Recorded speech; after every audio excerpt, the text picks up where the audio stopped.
Hi friends, நான் உங்கள் இந்திரா பேசுகிறேன். ஒரு வக்கீல் சிறந்த விதத்தில் வாதாடுவார். அன்றைக்கும் அதே மாதிரி வாதாடிட்டு இருக்காரு. அப்போ அவரோட அசிஸ்டண்ட் வந்து சொல்கிறாரு, ஐயா, நீங்கள் வந்து தூக்கு தண்டனை வாங்கி கொடுக்க போகிற நபர் தான் நம்மளோட கிளையண்ட்டு அப்படின்னு சொன்னோடனே இவர் போய் அப்படியே அந்த ஒரே ஒரு நிமிஷம் தான் இருக்குது.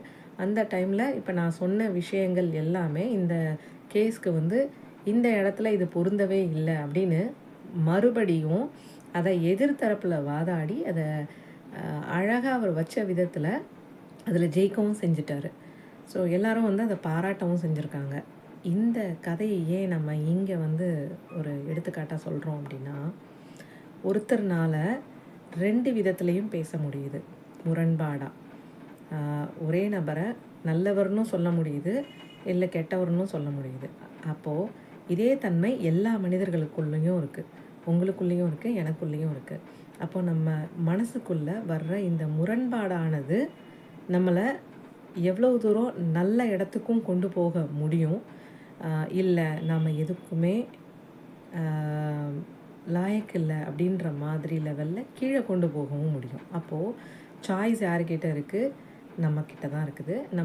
நம்மளை எப்படி பார்க்கணும், எப்படியெல்லாம் பார்க்கக்கூடாதோ அதை பற்றி அதிகமாக நினைக்காம எப்படியெல்லாம் பார்க்கணுமோ அதை பற்றி மட்டுமே நினச்சி வழிநடத்தி அந்த மனசை வந்து ஒருமுகப்படுத்தி எடுத்துகிட்டு போனோம் அப்படின்னா, யார் எந்த விதமான இடையூறோ இல்லை தடையோ உங்களுக்கு க்ரியேட் பண்ணிக்கிட்டே இருந்தால் கூட நீங்கள் உங்களோட இலக்கை உங்களோட சந்தோஷத்தோடு நீங்கள் அடைவீங்க அப்படின்றதுல எல்லளவும் ஐயமே இல்லை.